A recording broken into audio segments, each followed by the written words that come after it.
And now, let's get into the fourth down segment. Hail Mary. Will the NBA season continue? Will it resume? Now, last week I was almost certain that the season would resume, just because the date was set, location was set, everything looked good. They had the teams already picked out, and obviously because of some of the current events that are happening out here in the world, specifically George Floyd, that caused a huge reaction, rightfully so. Again, there's a split between the players, Kyrie versus LeBron again. Kyrie, and they're not really against each other. People just like saying that because again they have opposing viewpoints in this case. They're not really going against each other like that. They just have opposing viewpoints on a certain issue. Now, again, for those of you that missed it, Kyrie is saying, "Hey, we need to not play.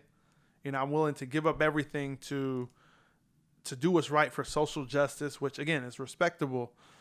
He's also saying, hey, we don't want to take people's minds away from what is really happening in society. So if we play these games, people are going to use it as an escape route. And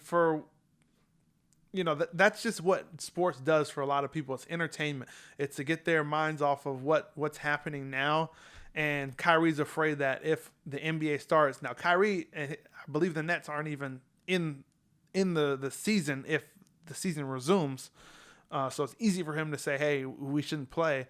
But I think his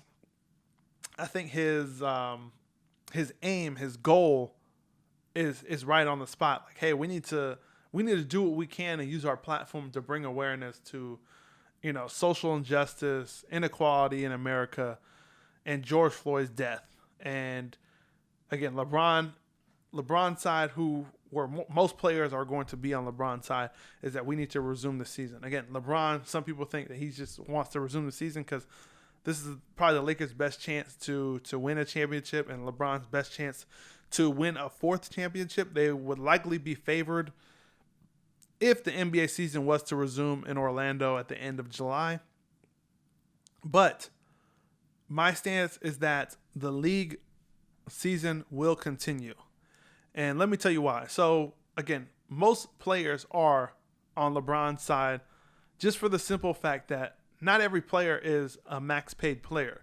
Not every player has made over $100 million and could sit out or could retire right now and live very comfortably.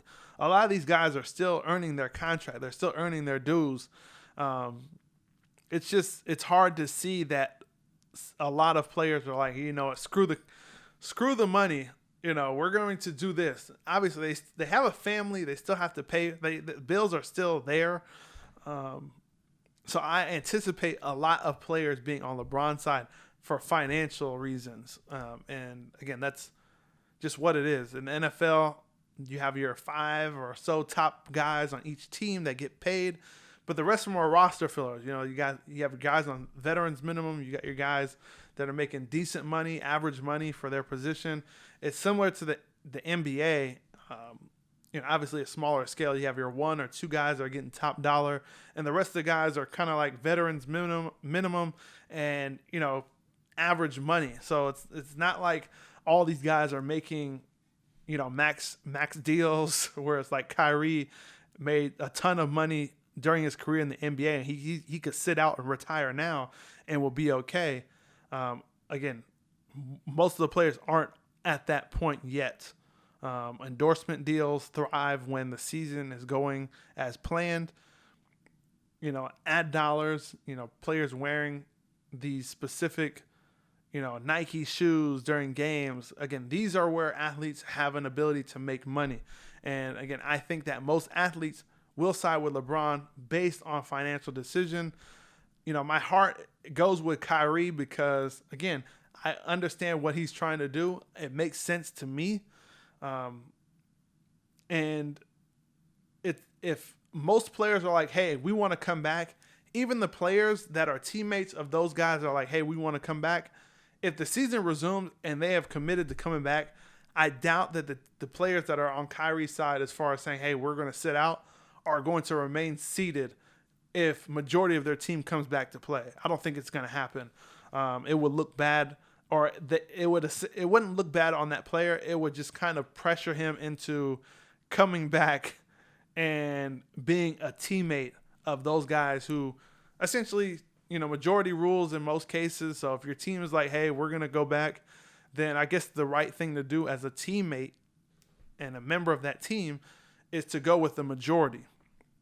Now, if a player decides, hey, screw it, I'm still sitting out, even though you guys are going to go back, you can't fault them either. It's going to look bad on their part. But again, if they believe that strongly in social justice, then I can't fault them for that either. So I am curious to see how this all transpires. I am almost positive that the season will resume for the NBA, and I think Kyrie and them are on to something, but I don't think they have enough support right now to make it happen and actually convince everyone else that we shouldn't be playing. You would think that there would be enough evidence not to play just because of COVID-19, but you couple that with social injustice and what's happening in the world today that people are ignoring. They shouldn't be playing at all. So again, I agree with Kyrie. It's just I don't think it's going to happen. There's not enough support behind it. I mean, your big names are Kyrie, Avery Bradley, Dwight Howard. You're going against like LeBron and everyone else. Even if they're just going against LeBron holds so much weight in the NBA that pretty much whatever LeBron says is going to happen. So again, Kyrie and them might